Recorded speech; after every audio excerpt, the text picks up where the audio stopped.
Hi, welcome to Book Talk. This is your host, Anthony Moirore. And as always at Book Talk, we get to have a guest with us.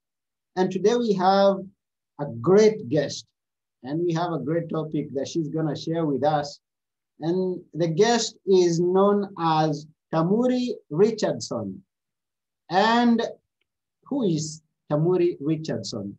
She is a professional motivational speaker, a certified mental health advocate, an influential storyteller, communications coach, and the list goes on. And more than that, she's an author. She's authored a book called The Power of Why 28 Women Started Online Course, and 10 Steps to Becoming a Highly Effective Public Speaker. And she has something just about to go on, but I'll let her let the cat out of the bag. So without taking more time on that, let's welcome to our show, Tamuri. Welcome. Thank you. Thank you so much, Anthony, for having me. I appreciate it. It's such an honor to have you on our show. And we know that we are going to have some good things going on here.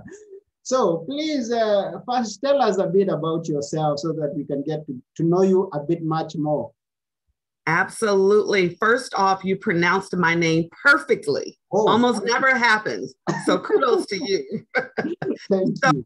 Yes, I am a professional motivational speaker. Yeah. I speak on an assortment of topics, women's empowerment. I'm a domestic violence conqueror. Okay. So I speak on domestic violence against men and women. Yeah. As you mentioned, I'm a certified mental health advocate, and I speak and present on behalf of NAMI, the National Alliance on Mental Illness in the United States, of course.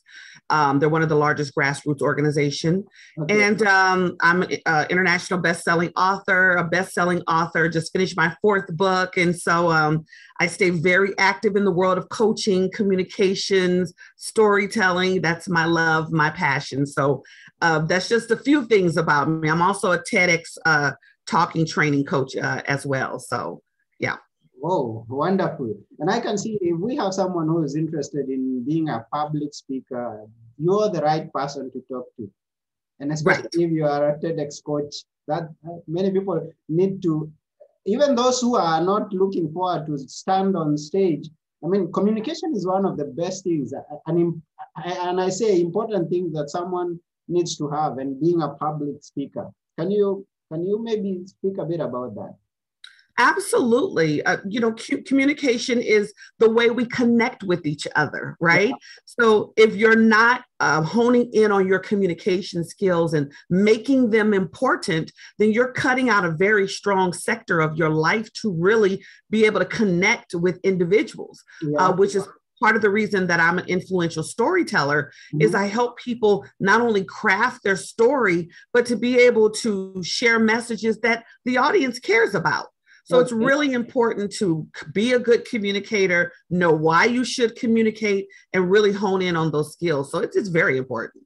Yeah. And what's the stretch of those people who should be learning public speaking? I mean, if I'm not planning to go and stand on stage and speak to a crowd of people, if I am, let's say I'm a doctor, or maybe I'm a librarian, what's the extent of the people who should learn it?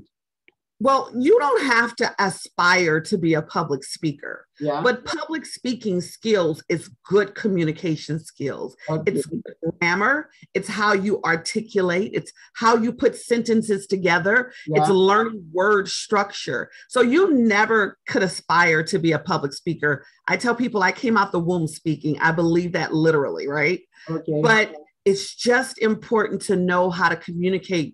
I think we've all met someone who can't look us in the eye, or is not confident, or doesn't know how to get the words out. Well, just learning aspects of public speaking gives you the confidence to be able to speak in front of any crowd, to speak to anyone. That's what you want. Regardless if you ever touch a stage, you want that communications confidence, and that's what I teach. Oh, that's good. And I guess also it's not just a matter of numbers that I am facing 10 people, 100 people. There are those people who are just afraid to just stand up and face one person and speak to him or her? Oh yeah, definitely. Yeah. And I respect that. It's some people are so nervous, and I understand it's a fear. So I also understand kind of the power that I have, that it's like second nature to me. But that fear is really real. And the lack of that confidence to be able to communicate is very real. So I really, really understand that, and people have to fight through that, because not being comfortable communicating can close or not open a lot of doors that you need to have open in your life and your career and as you move forward. Yeah. Oh, okay. And could you be so kind to preempt to us some of the tactics, some of the secrets that you are giving to your clients or people who ask you for some guidance? Absolutely. So I wrote my first book, 10 Steps to Becoming a Highly Effective Public Speaker, because I wanted to give people some of the tips that I use. One, I talk about demographics, the importance of making sure you're talking to the right crowd. So you don't just disseminate your message to anyone. It has to be to the specific crowd so that it hits the points that you need it to hit. Being passionate about your topic. Don't talk about things that you don't know. The audience is going to be the first to know, and I will fall asleep in someone's presentation in a minute, let me tell you. So I assume everyone will. So make sure whatever you know, you are passionate about, you are educated about. I also talk about the importance of time management and how, making sure you give a presentation, you don't go over, and that the body structure, beginning, middle, and end, so that your story flows and the audience can follow you. Because if I can't follow you, then I'm going to start creating spaces and gaps in your story that might not be sufficient. So I just give people tips that have worked really successfully for me that'll help them in either their communication style or in public speaking as well. Oh, okay. And when we talk of public speaking, and then you bring in the word storytelling, how do the two go together? Well, they're so important, because have you ever talked to someone who's telling you a story? It's very monotone, and then you start drifting off because, one, you don't know how the story pertains to you. Two, the story is not interesting. And three, I have no idea why they're telling you this. So influential storytelling is how to craft your message. I always tell people, don't tell your story for you. You already know your story. Tell it for me. So that when I hear it, I'm engaged, I'm captivated, I'm interested, I'm excited about it.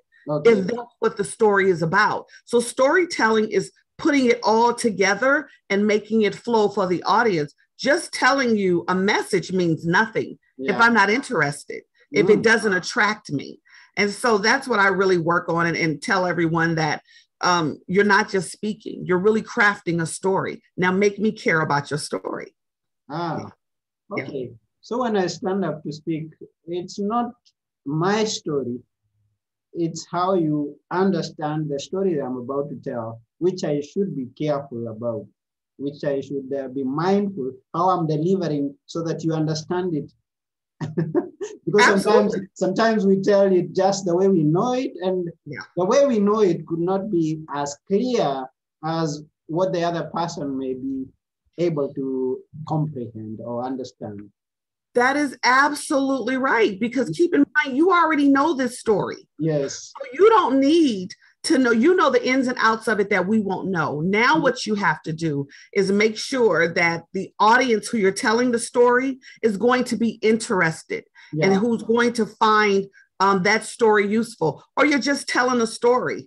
And, I don't know about anyone else. I have so many things going on and so many businesses that I really could go off into another world while you're talking and think about something that I have to do. That's the importance of captivating your audience. When you've captivated me, and I have a thing I call it the CAM effect. It's CAM, captivate, articulate, and motivate. And when you're doing those things, that person is dialed into you the complete time that you're talking. That's why that's so important. So, yeah. Calculate, articulate, and motivate. That's right. CAM effect. That's wonderful. Yeah. And since you're a professional motivational speaker, what kind of groups, if we may ask, what kind of groups have you been most invited to speak at? Oh, let's see. I have done, oh my gosh, an assortment. I coach organizations. I have an organization in the Dubai that I do communications coaching for women that are looking to get into media. Okay. I coach middle and high school kids in China on public speaking and debate. And I teach them that debating is just a civilized way of arguing. Okay. It's how you communicate it, is how you win that debate, win that argument. Yeah. I'm a professional arguer.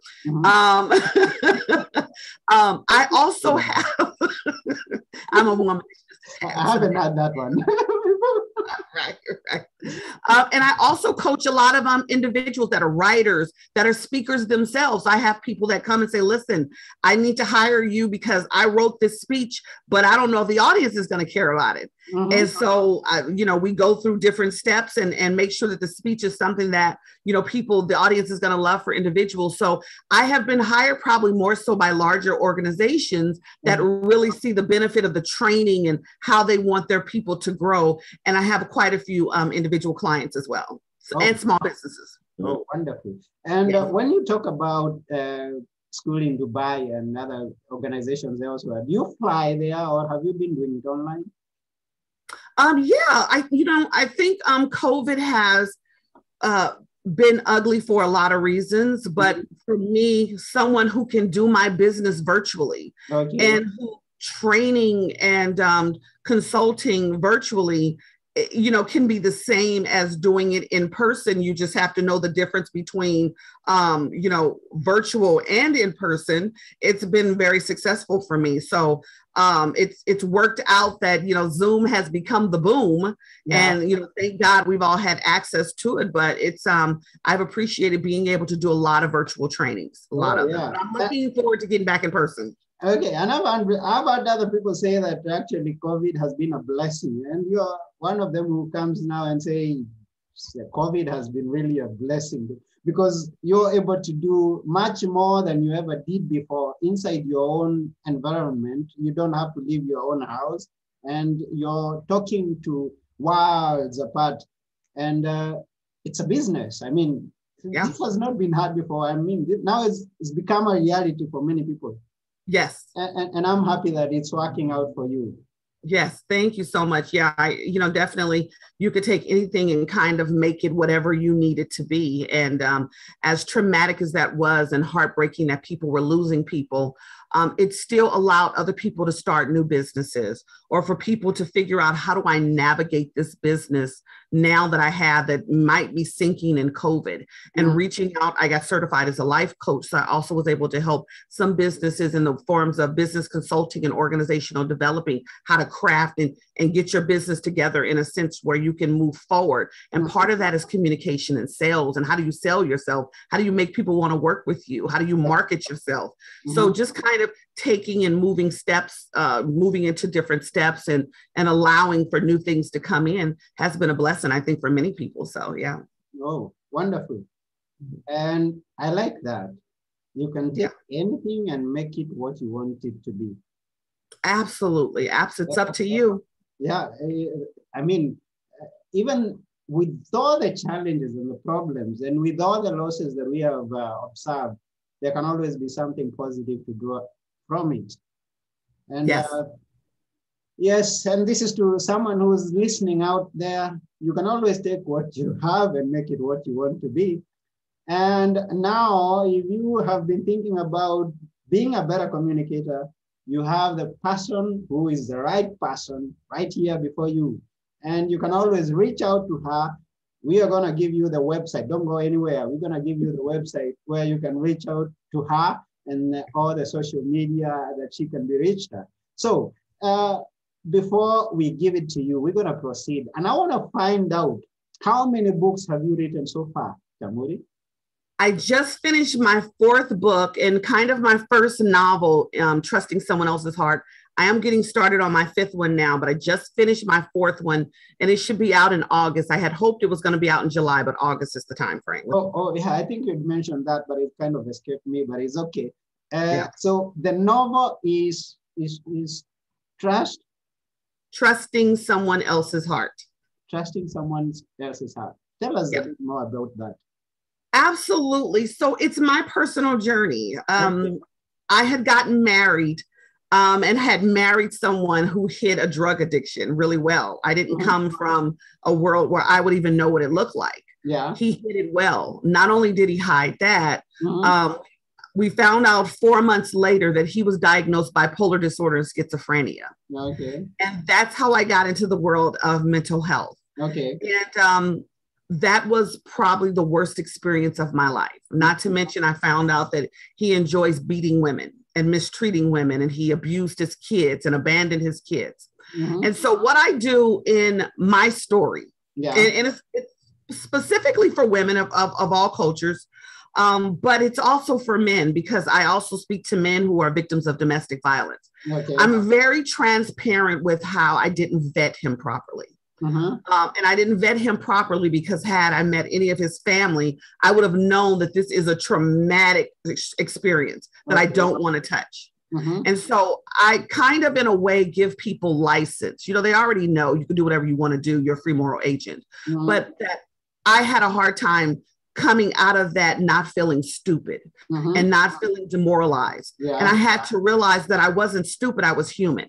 And what I did was I made a mistake. It could have really been a costly mistake. And it did cost me some. It was, I left the marriage with anxiety and PTSD that I live with. And I navigate well. But I wanted people to know that if you do not check all the boxes, if you do not vet people properly, this is what you could end up with. You don't want this.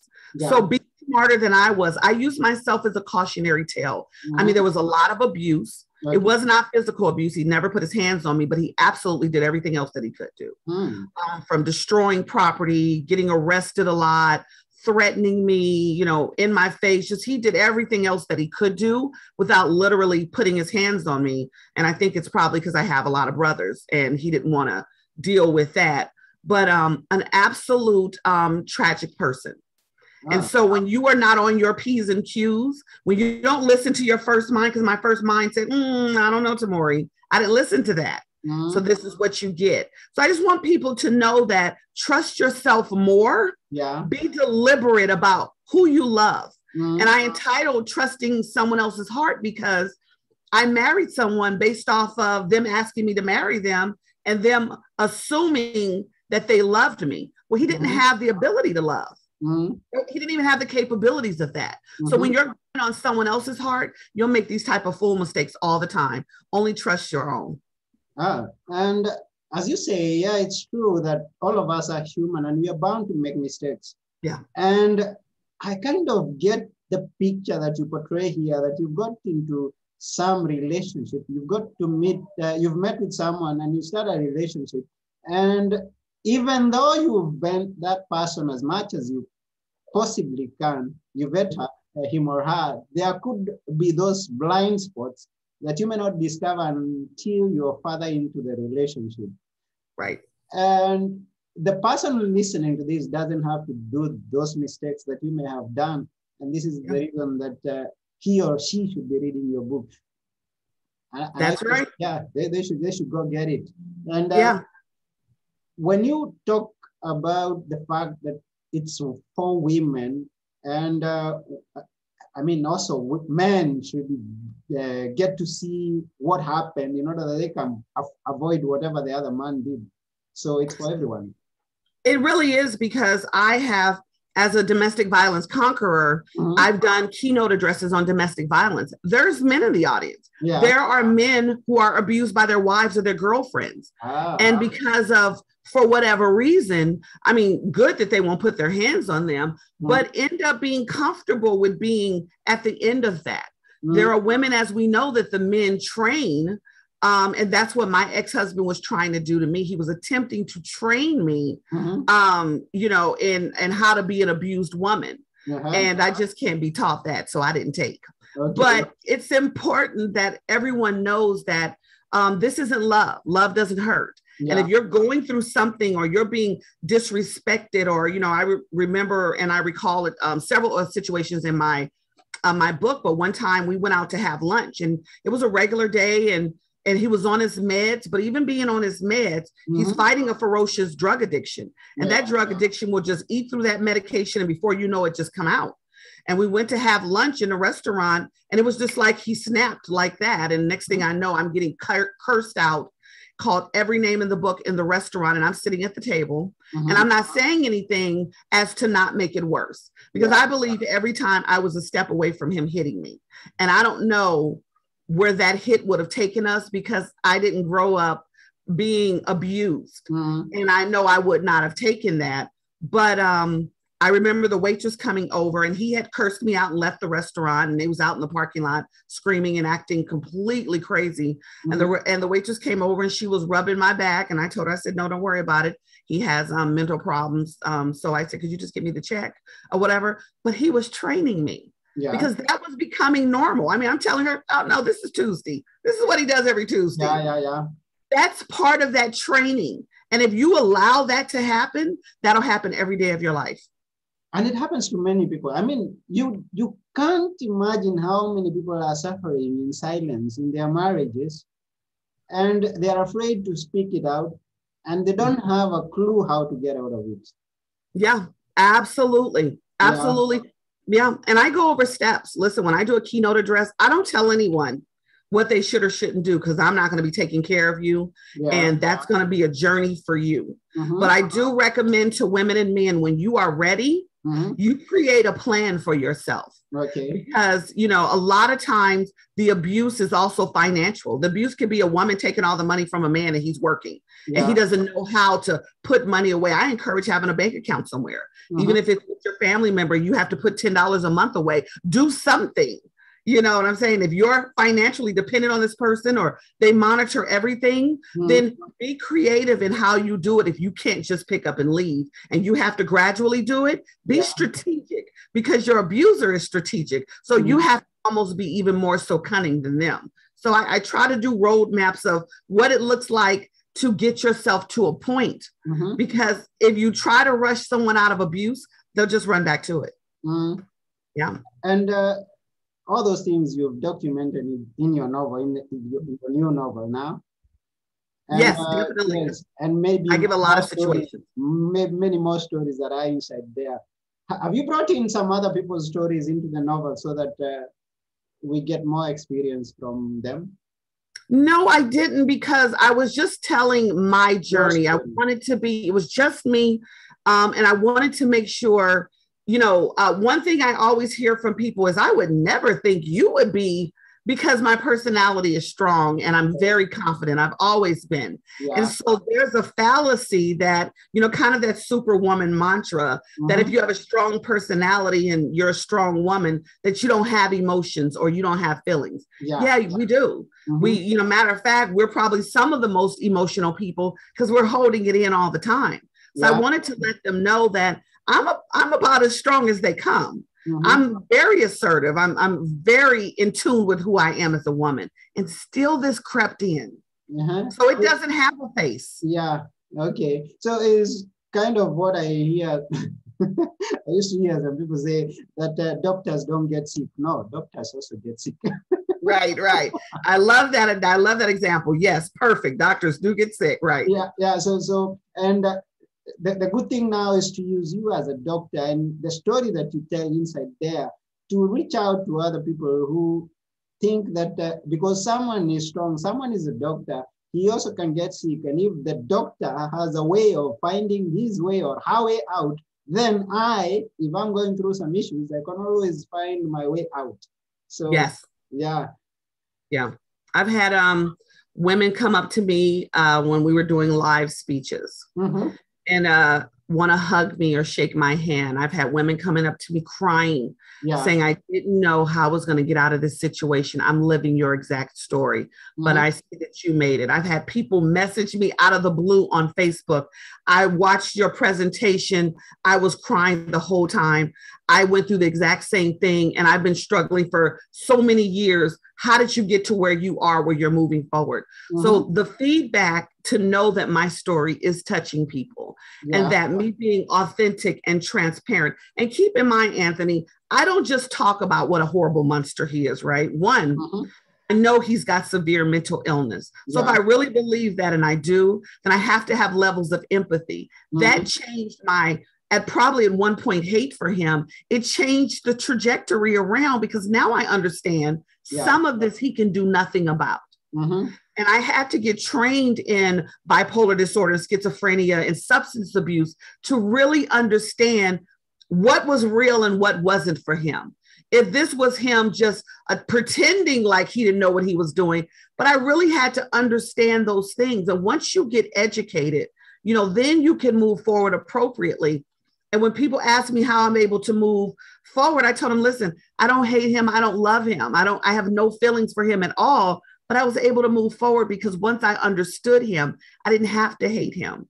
I could, you know, have the empathy that this guy is struggling with something, but I can't be in his struggle with him. It's too costing and costly for me. So, yeah, and as you said earlier on, you can be someone who tells the other person exactly what to do. It's the other person who's got to look at the way things are and decide that it has come to a point of no return, and I have just got to make this move so that I stay sane, and maybe if I have some children, and that they may also have a life of their own. Yeah, very important. Absolutely. Yeah, so I can imagine the kind of things that you went through, and imagining the other people and the things that they go through. And you talk about not being physically violent on you, but you know there is a much more bigger torture, which is psychological than just physical. Oh yeah, absolutely. And I'd like to think that that's who he was. I mean, he would destroy stuff in the home. He had nothing. So he came from nothing. He had nothing. He would deliberately destroy my stuff. I remember him going in, we had a truck that we shared, and he would rip out the wires, kick dents in the door, bust out the windows. He was very destructive. I did understand that, getting educated, that he didn't like me. Like, he didn't like me because he didn't like himself, and couple in with that narcissism. So you have someone who doesn't know who he is. He spent the majority of his life doing drugs. Drugs have sucked everything good that could have been. You know, he doesn't have, the majority of his family members are drug addicts. You know, so this is what he knows. And what I did understand too is that I was a mistress. His drug addiction was the longest relationship he'd had. It was the most trusted relationship. I was the side woman trying to, compete with the drug addiction that I was never going to do. It was just too strong. So I think, you know, sharing this story lets people know that there's a lot of ways that someone can come into your world who has elements of damage and really can destroy your world. I noticed he started alienating me away from people a little bit. I have 2 kids from a prior marriage, and he was fine with the kids. He was never abusive, never even raised his voice at the kids. But I think he understood certain elements of me that he could not get over. But at that moment in time, me not loving myself proficiently enough to not allow, and we were married for almost 3 years. And, I finally, due to some of his actions, decided I'm done. And I never looked back. I literally, never looked back. So, just taking someone else's story and applying it and looking at where someone is today. Am I in a similar situation? And I talk about setting boundaries and what does that look like, and why you should, and how we're supposed to love each other. But I get really detailed because I want people to understand the veracity of what he was doing and how some of it I allowed it when I should have stepped in sooner and removed myself from it. But having this thing that women do, that we're nurturers and we help our men, and listen, I'm not your mama. It's not my job. Let your mama help you. Okay.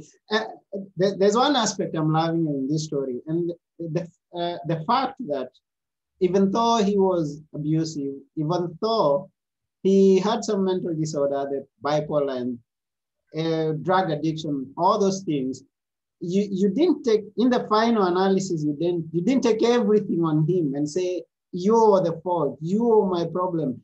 and you're my future, which is the very dangerous thing for someone. Mm-hmm. You say, you have to just sit down and analyze your situation and say, I understand him.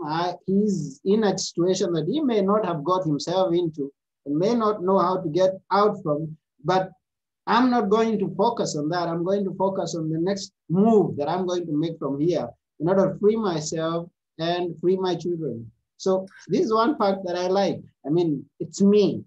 Yes. It depends on me. Yes. It's not you, it's me. Well, you know, if you think about people, right? A lot of people get caught up in needing to say, you did it. You're the blame. Yes.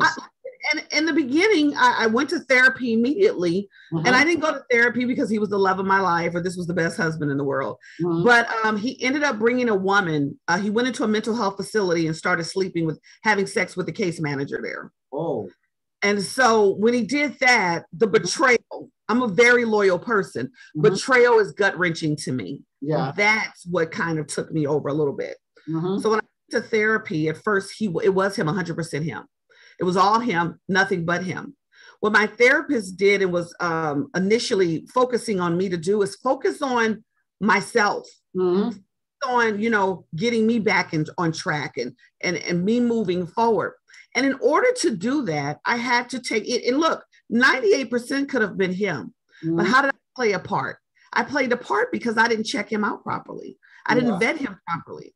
I was trying to save someone that I couldn't save. My behavior with him became codependent with his situation. When I got the information that I needed, I didn't do what I should have done, which is cut it cold turkey. So I like to look and see how I played a part in it. That's the only way that you're able to move forward is self-analyzation. And once you do that and accept, I didn't do everything that I was supposed to do. I set boundaries and I let them keep moving that line up. And so once you admit that, this could not have always been what I needed it to be, even though he had a drug addiction and mental illness, because I didn't even commit to the boundaries that I had. And I found for me that was therapeutic, being very honest with myself. And it helped me to move past the situation faster than staying stagnant in a bunch of emotions where I'm the victim and I can't move out of it. So it helped me. Oh, good. And it's good that you mentioned the betrayal part. I mean, because I was coming to this point, I'm a Christian and I have so many Christian viewers who watch this video. And the question about divorce is about not accepted. So the question could have come, how much is too much? I mean, when do you know that you've come to your end? Well, you know, for me, I got to be really honest with you. I'm a very diehard, loyal person. I love hard. He was not the ideal husband, friend, or anything. Matter of fact, I don't even think for the time we were married, we listened to music. I can count on one hand the amount of times that we laughed on one hand. But I'm loyal. And had he not brought a woman in, I would have hung in there with him. Okay. But I don't come in behind no woman. I've not found a woman yet that I would think that I need to allow you to go have an affair. And then I'm going to come back and try to come in behind her and make it work. Yeah, no, I don't do that.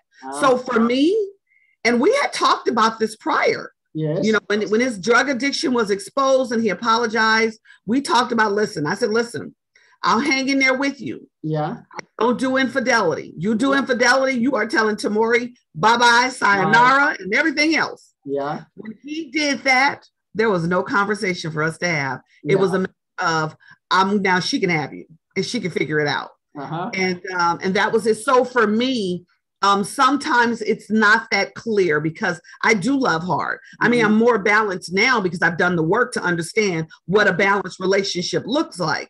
But you bring a woman into the equation, that's the first signal for me, I'm out. And I certainly wouldn't come in behind some woman that has her own set of mental problems that would sleep with somebody else's husband in a mental health facility. Yeah, how about that? So, yeah. I understand it, even though we could blame it on the mental capacity and mental situation, rather to say. But anyway, when it comes to that point, you may have to decide now this has come to the end and you've just got to make the move. And you, absolutely. You make your roadmap, as you say, and get yourself to the place that you need to be. Absolutely. And let me just throw this in. The woman that he ended up having this affair with was HIV positive. Oh, makes it even. So, listen, this is the importance of moving on. Yeah. What if I had decided that I wanted to get back with him, which I never would have done. But what if I decided, oh, well, he's got mental problems, drug addiction. This isn't him. Let me go get back with him. Mm. He's been exposed. Oh. And so why would I put in and would have probably never said anything because of the type of person that he is or has become. That's why it's very important when a thing is a thing to call it a thing, when it's time to move on, that you move on and you don't try to create something out of nothing, because what could that have done to me? So I'm very grateful for all the cues that I got and to know when enough was enough for me. I'm very thankful for that. And thank God that you lived on to write a novel out of it. Absolutely, absolutely. Share my story. And share your story, because it could have been a story being told by someone else. You never know. Yes. Now you're the one telling it. So we thank you for telling it in a novel. And did you say it's already out, or we have to pre-order if we have to take it? You can definitely pre-order. You can go to my website, www.tleannespeaks.com, and pre-order it. It will be out in August. It's with the publisher, right? Okay. And it will be in stores and Barnes and Nobles as well. So okay, that's very good. And we're gonna get it and hear the story much more. Yes. And we thank you very, very much for doing that. And before we go, there's something that you could like to add on to it, something that you'd like us to continue thinking even once we are done away with this interview. Yeah, absolutely. One thing I think the reason why I wrote my fourth book, Trusting Someone Else's Heart. Mm-hmm. Almost everything that I write is about self-helping and whatever else. I believe that our job is to be in service to each other. Yeah. Once you go through something traumatic, as I went through, and some people are going through something even a little bit more traumatic than that, mm-hmm. then I think it's our responsibility to figure out how can we be of service to each other. Yeah. What does that look like? Mm-hmm. And so I would encourage everyone, whatever that looks like for you, is attempt to do one thing. Doesn't have to be every day, doesn't have to be every month. It can be one thing a year to really be in service to one another. Yeah. Because I think once we really show that love, that agape, and we spread that all around, mm-hmm. I think then that's when, we have the ability to help people out of situations and maneuver and navigate situations that they can't do on their own. So, definitely, if I could say, follow me on Facebook and Instagram. I also am the chair of a Black mental health committee within NAMI, and I do a Black Minds Matter support group every first and third Friday of the month, just, helping to navigate and support, and how can we support and how can I support? Yeah. And so always trying to do better tomorrow than I did yesterday. So I just would encourage everyone to do so. Oh, wonderful. Yeah. Wonderful. And we are there for one another, and we make every tomorrow better than today, in order that it's beautiful for each and every one of us. Absolutely, definitely. Together we can. That's right. So Tamuri, we really appreciate your presence and taking your time to come here and share with us your story, share with us about public speaking and communications, and also share with us your story that is going to be of help to someone out there. Yes. So thank you very, very much for your time. And we are really honored to have you. Thank you. Thank you for having me. I've enjoyed it very much. Thank you. Yes, and to all the viewers, we really thank you for taking your time to watch this video. Please remember to subscribe to our channel. Go to our website, bookplacemedia.com, and follow us on everywhere that you can. Thank you very much, and have a good day. Bye-bye. Yeah, bye.